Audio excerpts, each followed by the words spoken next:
Fala pessoal, seu Esporte Guará voltou ao normal, excelente 2022 e com muitas informações, porque hoje à tarde dá-se início à pré-temporada do Sampaio Corrêa, que volta com um elenco bastante reformulado, conseguiu manter sim uma boa base, uma base interessante de mais ou menos 14 jogadores da temporada passada, mas também contratou bastante. Vamos já mostrar algumas das novidades e hoje à tarde toda a cobertura sobre o início de treinamento do Sampaio Corrêa.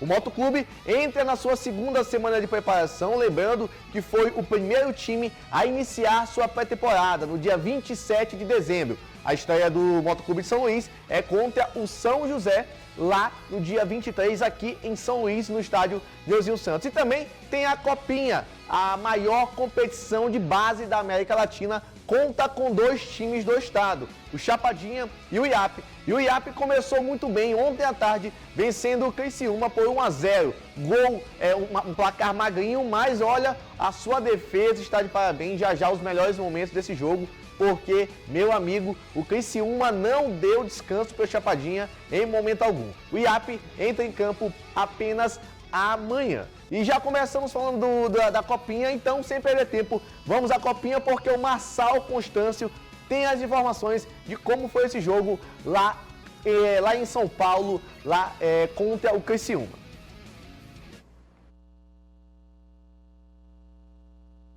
Eu esqueci o nome da cidade.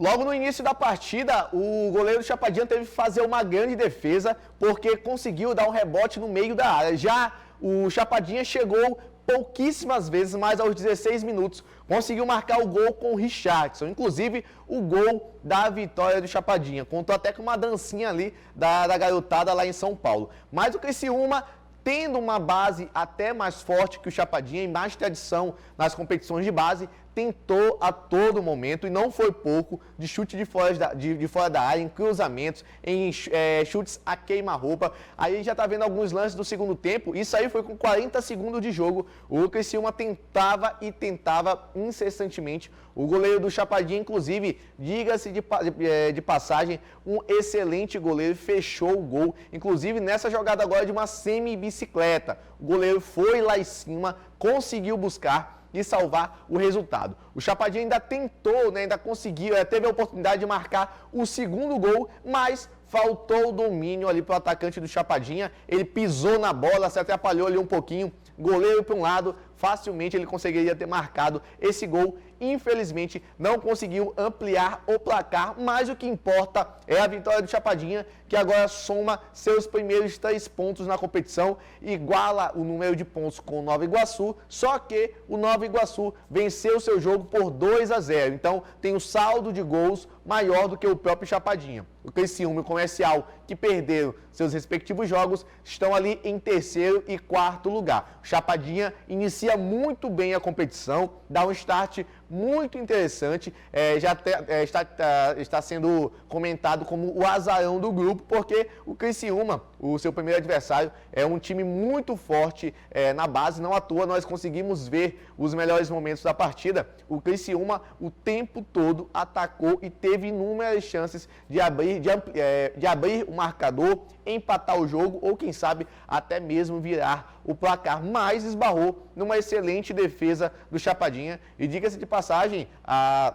estratégia do Chapadinha de jogar com o resultado embaixo do braço é perigoso? É muito perigoso, porque conseguiu abrir o placar com 16 minutos e passou quase que o restante 70 minutos de jogo apenas se defendendo. Deu certo, então mérito à comissão técnica do Chapadinha e aos garotos que jogaram muita bola ali, principalmente defensivamente falando. O IAP, nosso outro maranhense, outro representante, vai entrar em campo amanhã contra o Goiás. E esse é o grupo do IAP. O grupo 17 conta com Botafogo de São Paulo, Desportivo do Brasil, o Goiás e o IAP. Lembrando que a classificação está por ordem alfabética, então o IAP cai um pouquinho na tabela. Ele vai jogar amanhã contra o Goiás, que é um dos principais times desse grupo. O grupo 17 tem o Goiás como um dos favoritos, mas a rapaziada do IAP, inclusive a gente tem aqui imagens, né, do desembarque do IAP lá em Porto Velho, Porto Feliz, desculpa, que é onde vão ser mandados os jogos do grupo 17.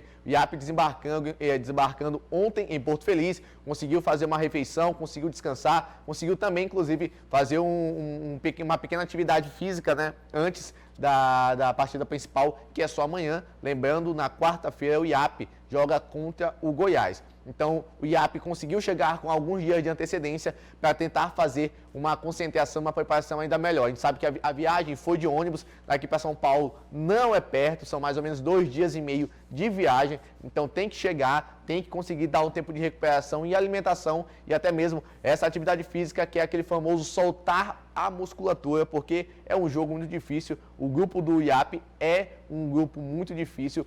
O IAP tem, e se conseguindo vencer, conseguindo somar pontos, tem tudo para ser a revelação do grupo. Mas, lembrando, nada é difícil, nada é impossível, o jogo é jogado dentro de campo, mas sim, é um grupo difícil, inclusive um pouco mais difícil do que o do próprio Chapadinha. A gente vai para o rápido intervalo, na volta tem Motoclube de São Luís e também o São José, que anunciou a contratação do técnico Dejair Ferreira. Voltamos agora com informações do Motoclube de São Luís, que começou a sua pré-temporada no dia 27 de dezembro, muito antes dos outros times do Campeonato Maranhense, dos outros 7 times. O Motoclube está entrando na segunda semana de treinamento, visando sim a parte física, mas segundo o técnico Carlos Ferro, a parte tática e técnica também já está sendo bastante observada. O Marçal Constâncio tem as informações para a gente. Olá, Gaudêncio e todos que nos acompanham pelo Esporte Guará. Olha, o Motoclube foi o primeiro time a iniciar sua pré-temporada, lá no dia 27 de dezembro, já visando as competições de 2022. Iniciando a segunda semana de treino, o técnico Carlos Ferro falou com a gente sobre esses primeiros dias de pré-temporada. Fechamos a primeira semana de trabalho, né, e 2022 já iniciamos na segunda semana, onde o foco ainda é buscar o melhor condicionamento, né? Mas já fazendo a leitura nossa, tanto técnica como tática, com um grupo que estamos só evoluindo, mas com muito cuidado ainda em termos de algumas definições. Tem alguns jogadores também que ainda estão em observação e acreditamos que até o fundão da semana a gente já tem definido mesmo um grupo mais qualificado. O Motoclube vem com bastante novidades este ano. Mudou praticamente 80% do elenco e uma das peças novas do time é o volante Jonathan, que também falou com a gente. A preparação está muito boa, né? A gente vem trabalhando aí para nosso estreia no dia 23, né? Começando aos poucos aí com esse início de pré-temporada, aí já uma semana iniciando outra aí, para que a gente possa chegar no dia 23 aí pedindo aquilo que o Ferro vem fazendo aí, né? Que é a questão aí da intensidade que ele está cobrando muito a nossa equipe aí, para que com certeza dia 23 não vai chegar a 100%, mas chegar a 80%, 90% aí, para que a gente possa sair com os primeiros 3 pontos. O rubro-negro treina no CT Pereira dos Santos e ainda vai contar com 19 dias de preparação até a sua estreia contra o São José de Ribamar no próximo dia 23 de janeiro. Gaudêncio, voltamos agora com você no estúdio. Muito obrigado, Marçal. Marçal com as informações do Motoclube de São Luís, que ainda tem 19 dias de treinamento. Sai, larga um pouquinho à frente dos seus adversários, uma semana e meia mais ou menos de atividade já, porque iniciou sua pré-temporada no dia 27 e, como o próprio técnico falou pra gente, a gente conseguiu ouvir o técnico Carlos Ferro, a parte física ainda está sendo bastante trabalhada, porque a gente sabe que a exigência física de um corpo de um atleta é bastante dentro de uma partida de futebol. Então, quanto melhor fisicamente o elenco do Motoclube estiver no início da competição, melhor tem uma relação direta com o desempenho dentro de campo, da parte técnica e tática, para conseguir obedecer, ter aquela obediência tática de conseguir fazer uma marcação muito alta, conseguir ir e voltar, né, para os jogadores que mais se desgastam. O técnico Carlos Ferro dá o treino do Motoclube no seu próprio CT, durante a manhã normalmente realiza atividades na academia. Como hoje pela manhã teve atividade sim na academia, o Motoclube realizou suas atividades visando o fortalecimento físico e à tarde normalmente acontece de ser um trabalho tático e técnico, né? Não à toa o técnico Carlos Ferro já tem que começar a pensar, porque já sabe o elenco que tem à sua mão, já tem que começar a pensar no seu 11, né? Os 11 ideais no seu esquema tático para iniciar seus jogos e aos poucos, obviamente, vão acontecer mudanças, não será os primeiros 11 jogadores que o técnico Carlos Ferro montar como titulares, não necessariamente vão ser os 11 titulares para o restante da temporada ou do Campeonato Maranhense. As coisas acontecem, alguns jogadores rendem mais, outros menos, alguns jogadores lesionam, outros não, e o técnico tem que ir se adaptando com o seu elenco. Por falar em elenco, o Motoclube de São Luís conseguiu renovar com alguns jogadores da temporada passada, mas reformulou quase que praticamente seu plantel inteiro. Temos aqui na tela os novos contratados do Motoclube, que aos poucos a torcida motense vai ficar conhecendo ainda mais. O Juninho Maranhão, atacante, estava aqui no futebol maranhense, inclusive com passagens pelo próprio IAP, agora é do Motoclube de São Luís. O jogador de 22 anos vai chegar para reforçar. O Lineker já é bastante conhecido também do futebol maranhense, meia-campista que estava, inclusive, na temporada passada no Cavalo de Aço e foi um dos destaques da temporada do Cavalo de Aço. Com exceção, tirando os excessos, que o Cavalo de Aço não conseguiu bons resultados, mas o Lineker se destacou no elenco do Cavalo de Aço da temporada passada. Tem também o Rodrigo Correia, que é volante, ele chega também para fortificar esse meio de campo, até porque o Lucas Huck não permaneceu para a temporada 2022, quem permaneceu como volante foi o Codó, então tem a necessidade de contratação de outros volantes, como o Rodrigo Correia, que já foi anunciado aqui oficialmente pelo Motoclube de São Luís. Tem também o Jonathan VT, outro volante que inclusive conversou com a gente aqui nas informações do Marçal Constâncio. Vem também um volante experiente para reforçar o meio de campo do Motoclube de São Luís. E o Rodrigo Barreto, zagueiro já conhecido do futebol maranhense, permaneceu para a temporada 2022. Existiu a negociação com o zagueiro Rodrigo Barreto e o jogador escolheu por permanecer no Motoclube. Afinal de contas, é um clube muito grande, sim, e serve como vitrine para as próximas competições, para o restante do ano. Enfim, qualquer jogador que faça um bom trabalho no Motoclube de São Luís, no Sampaio Correia, com certeza tem mercado para as próximas competições, para o restante da temporada. Olha, a gente vai para um rápido intervalo e na volta tem São José de Ribamar, que anunciou o técnico Dejair Ferreira, e também o Sampaio Correia, que inicia hoje suas atividades no seu CT.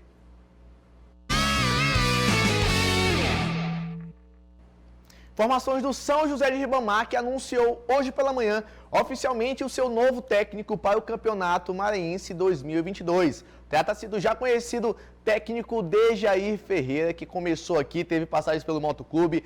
A última passagem foi lá no Juventude Samas, que disputou a Copa FMF, foi vice-campeão da Copa FMF. O Dejair Ferreira estava em negociação com o próprio Juventude Samas para tentar permanecer na temporada 2022 para o Campeonato Maranhense e o restante das competições do próprio Juventude Samas, mas acabou que não deu certo. Mas o São José de Ribamar fez uma proposta interessante para o técnico Dejair Ferreira, que aceitou, e agora é a esperança do São José de Ribamar de fazer um excelente campeonato. Só lembrando que a gente falou aqui na nossa sequência de entrevistas especiais com o atual presidente do São José de Ribamar, e ele falou que tem certeza que com o investimento que está para acontecer no São José de Ribamar, acredita muito em chegar nas finais da competição, o que seria um mérito gigante, não só aos jogadores, mas também à comissão técnica, agora comandada pelo técnico Dejair Ferreira, e também para a diretoria do São José de Ribamar. Também anunciou o auxiliar de goleiro, trata-se do Kleber Souza.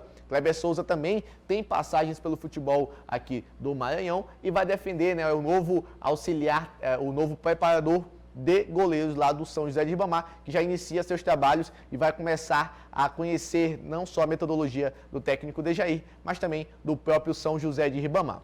Agora falando de Sampaio Correia, o Sampaio Correia começa hoje à tarde oficialmente a sua pré-temporada. O Sampaio Corrêa deixou para iniciar sua pré-temporada apenas na primeira semana de janeiro, depois as datas festivas, porque terminou a temporada ali perto do início de dezembro. Então, ele decidiu dar umas férias consideráveis para os seus jogadores, porque muitos permaneceram. Só lembrando que o Sampaio Corrêa conseguiu renovar com 15 jogadores da temporada de 2021, o que é diferente dos anos passados, é muito bom para o Sampaio Corrêa, porque já chega com um elenco já mais encorpado, jogadores que se conhecem e entendem a forma de jogar dentro de campo. O técnico João Brigatti foi responsável não só por pontuar as renovações, mas também pelas novas contratações. E, por falar em contratações, temos aqui na tela os novos contratados do Sampaio Corrêa, que aos poucos também nós vamos conhecendo. Trata-se do Ronan, é o mais novo reforço do Tricolor, jogador de 26 anos, é atacante, com passagens por Vitória da Bahia, Atlético da Bahia e também o Brusque. Chega para reforçar o ataque, lembrando que o Ciel não permaneceu no Sampaio Corrêa, o Jackson também não permaneceu no Sampaio Corrêa, então tem que sim buscar reforços para essa posição. O Matheus Polettini chega para brigar também por uma vaga ali como goleiro titular do Sampaio Corrêa. Ele tem 26 anos e acumula passagens por Nacional de São Paulo, São Bernardo de São Paulo e também São José, além do Ipiranga, todos os times de São Paulo. Lembrando que o Luiz Daniel renovou com o Sampaio Corrêa, então com certeza deve ser o goleiro titular para o início da temporada. Volante Wesley Dias, também é mais um reforço do Sampaio Corrêa, jogador de 26 anos, com passagens pelo Ferroviário do Ceará, o Armes Adpou, isso aí é de fora, hein? Estrangeiro esse jogador aí. O ABC do Rio Grande do Norte, Vitória da Bahia também, e por último estava no Paysandu do Pará. A gente consegue perceber que a média de idade dos jogadores sendo contratados pelo Sampaio é de 26 anos, né? Por volta ali dos 27 anos, 24 anos, está nessa faixa intermediária. Também temos o atacante Heron, mais um jogador ali para a parte ofensiva do Sampaio Corrêa, com 23 anos de idade, com passagens por Vitória da Bahia e Remo lá do Pará. O Sampaio Corrêa está adotando uma postura nesse momento de contratação e montagem de elenco, de fazer um elenco com uma média de idade muito interessante, uma média com jogadores jovens, né? E tem também o Meia Soares, de 24 anos, que estava por último no Atlético Cearense e também no Vitória da Bahia. E o último contratado, inclusive, essa semana, foi o Valber Júnior, jogador de 18 anos, que atuava no Grêmio do Rio Grande do Sul. Detalhe do Valber é que ele vinha sendo destaque em todas as categorias do Grêmio. Então, vinha sendo tido como uma joia do Grêmio. Não se sabe ao certo o porquê não permaneceu no Grêmio, mas decidiu vir tentar sair da base do Grêmio e tentar o profissional no Sampaio Corrêa. Se ele repetir suas excelentes atuações que fazia na base do Grêmio no profissional do Sampaio Corrêa, com certeza vai ser um jogador muito importante na temporada para o próprio Sampaio Corrêa, porque é um jogador muito habilidoso, é um jogador que tem um bom passe e também uma boa finalização. O Sampaio Corrêa está apostando numa média de idade menor do que habitualmente é, porque jogadores experientes foram os que ficaram da temporada passada, como o Pimentinha, como o Ferreira, como o Luiz Daniel, que já tem uma média de idade um pouquinho maior, mas que seguem em altíssimo nível do seu futebol para jogar no Sampaio Corrêa, todos como titular, provavelmente. Então, o Sampaio Corrêa se apresenta hoje à tarde oficialmente, apresenta todo o elenco, a imprensa, a sua torcida. O convite foi uma carta aberta, então assim, não só a imprensa, mas a torcida também pode se fazer presente, vai apresentar todo o seu elenco, apresentar sua metodologia de trabalho, as primeiras palavras do técnico João Brigatti, também do presidente Sampaio Corrêa, e alguns jogadores com certeza vão poder falar e voltar, né, a atuar pelo Sampaio Corrêa, vestir a camisa, as férias acabou, agora é focar no trabalho, porque a temporada 2022 já está batendo a porta. O Campeonato Maranhense começa no dia 22 de janeiro e já conta com o Sampaio jogando contra o IAP. O primeiro jogo do Sampaio Corrêa é contra o IAP e o IAP vem forte com o técnico Zé Augusto, montando um time cada vez mais forte, mais competitivo para tentar chegar às finais do Campeonato Maranhense. Lembrando que o nosso estadual esse ano é turno e retorno, são dois grupos, o grupo encabeçado pelo Sampaio Corrêa, que é tido o grupo mais difícil por ter o Sampaio Corrêa, o IAP, o Pinheiro e o Juventude Samas. E o segundo grupo, que é encabeçado pelo Motoclube de São Luís, que foi vice-campeão na temporada passada. Aí vem o Cordino, vem o São José, vem o Pinheiro também. Então assim, são dois grupos diferentes, com níveis técnicos diferentes, então existe inclusive mais oportunidade dos times conseguirem tentar chegar às competições, às finais da competição, por tratar-se de turno e retorno. Então hoje à tarde vamos com certeza ter a cobertura completa da apresentação do Sampaio Corrêa e amanhã tudo de melhor que aconteceu, todos os jogadores e os detalhes que só aqui no Esporte Guará você tem. Então até amanhã com muito mais informações.